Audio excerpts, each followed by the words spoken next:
Welcome back to Newlands. We're going to jump right into it and finally get our first crop in the ground. It's going to be grass on this larger field. This one is CP1 that we created a couple episodes ago.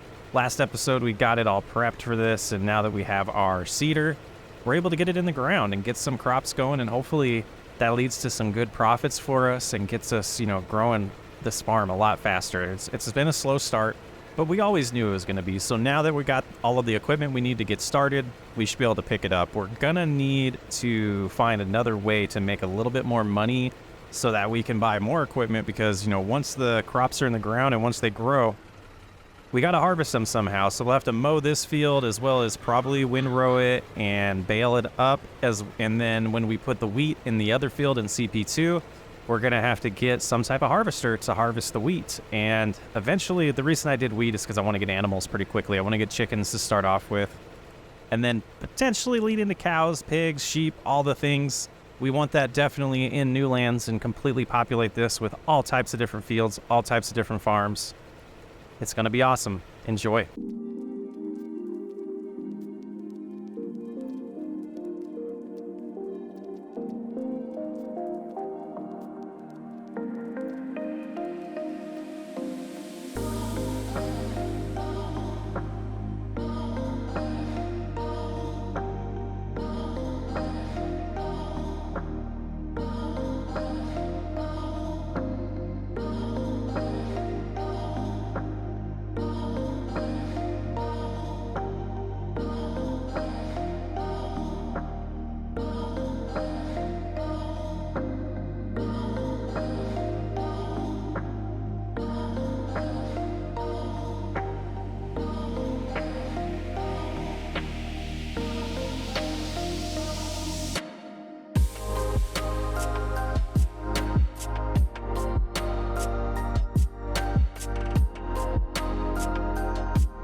I cannot wait so we can upgrade this equipment. This field is finally almost done. Oh man, it's been a lot. We did have to refill. We did a little bit of off camera that you didn't see. We did go get the rest of the seeds from the shop, and yeah, so we got 92% still. I'm hoping we have enough to do the other field. I think we will. We just got to get this little section here finished up. And then we can head on over to the wheat field. We might do a little bit in between just to take a break from driving on the tractor. The butt's getting a little sore from sitting down so much. We might want to do some lumberjack work for a little bit. Maybe. So I did do a load. This is the last bit from the trees that were in the fields prior to us plowing them. So I want to get all of that taken care of and see what kind of profit we have or what kind of balance we have left after turning that in. This shouldn't be that huge of a load. These trees aren't very dense, so they're not going to give us as much of a profit as the pines do and the spruce trees. But these birch trees are pretty. They're pretty. They are pretty. That's about all I can say about them. They suck to cut down, though. 1,300. And -14 environmental score. All right, we gave ourselves a little bit of a break from driving the tractor, so now we're going to get the wheat planted in field number 2 here. And again, this is going to diversify us right off the bat, but it also is opening up us to risk financially that we might not be able to harvest it right away. And since seasonal growth is off, we can play that in our favor. But I don't really want to. I want to be able to harvest these things right away once they're, ready to be harvested. I don't want them to just sit months after months. I think that's taking advantage personally of the seasonal growth. I wanted it off just to give us a nice start and be able to plant whatever we want in any given month. So that was at least my thought process. Let me know what you think. Again, I probably will turn it on here, probably after we do a year or two cycle in this season or this series. But enough rambling. Let's get this field seeded and planted and drilled, whatever we want to call it, and move on. There we go. Last strip on this field, and we're ready for our first season of crops. Just got to wait for them to grow, give them some time to flourish, and then we can harvest them. I'm thinking that grass field is really going to be profitable for us, but again, we got to find some tricky ways, some creative ways to get that all sorted out. Let's take a look here in the map view. Yeah, it looks like we got it all covered. Pretty nice. I think we do for CP1. We need to go over here. Yeah, turn grass on. We're good. Pretty good start. I'm excited. So we're heading on over to the shop because I wanted to buy another piece of equipment that is compatible with the Gator. Really, it was one of the main reasons why I went with this. So let's hop into the store. We can see here that we have some attachments. This one specifically will allow us to do herbicide and nitrogen. So we'll be able to do fertilization and we'll be able to kill some weeds. Oh, that's hideous. Yellow, that's pretty bad. Let's just go with the John Deere green, $2,000. And we have exactly enough, $46 left over after we buy the fertilizer, I believe. But let's get this connected and then we'll jump back into the store and we'll get that fertilizer purchased and we'll put the rest on the trailer. That's why I brought it with me, so we can get it all back to the farm. And yep, not the best at backing this up. Let's go a little bit farther forward. Turn the wheel before you back up there, dummy. That's, so we sneak in here. Can we force it? Just force it. All right, one more try. We got this. Third time's a charm. Third time's a charm. Nice. That should be awesome. But yeah, let's get in here and the pallets, liquid fertilizer, 3,200. Yeah, $46 left over. It's going fast. The money is going fast. Yeah, let's get it filled up. 400 liters.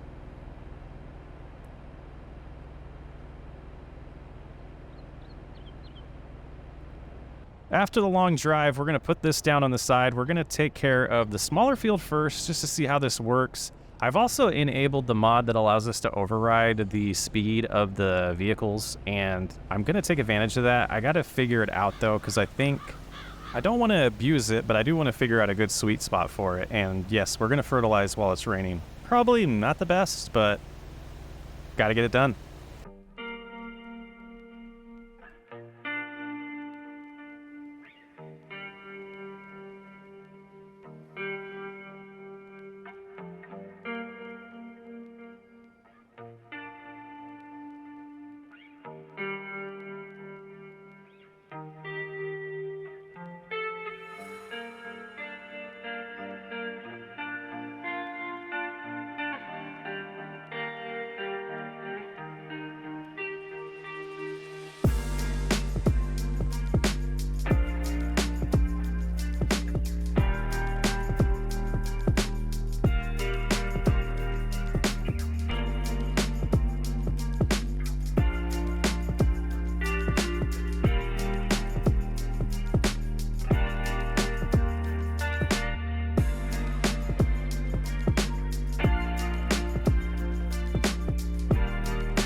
So it's not too terrible to fertilize with this.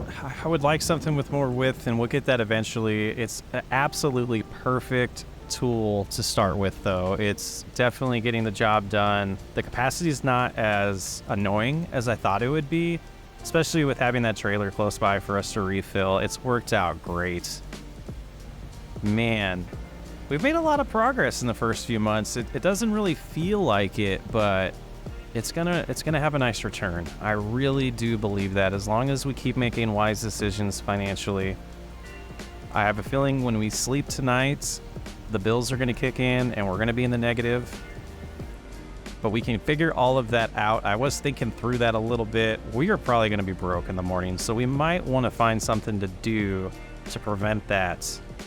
But I think we'll have to handle that next episode. I wanted to kind of show at least what I've been doing to do screenshots. So I'm going to come in here, I'm going to shut off the indicators.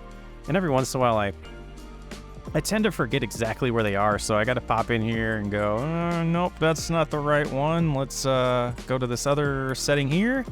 And then we see the triggers. No, we want the interactive zone markers. Yeah, we want those off. There we go. So that makes for a nice view there. And then the next thing I do is I disable the HUD. I use a command to do that. Let's see. I wanted to see if we could get a good shot with me on the tractor, but I don't think that's really going to work. So yeah, let's get the HUD hidden. And then we go into our little tools that we have as a mod, and we go to the set FOV, and I set it to 30. It gives you a nice zoom in. Yeah, that's not bad. We can take a little pictures here. Might end up being the thumbnail. Maybe it won't. Not sure. Possibly. We'll see. I'm Socksway. Thanks for hanging out on the Farming Sim channel. We'll get this reset, and I'll catch you on the next episode.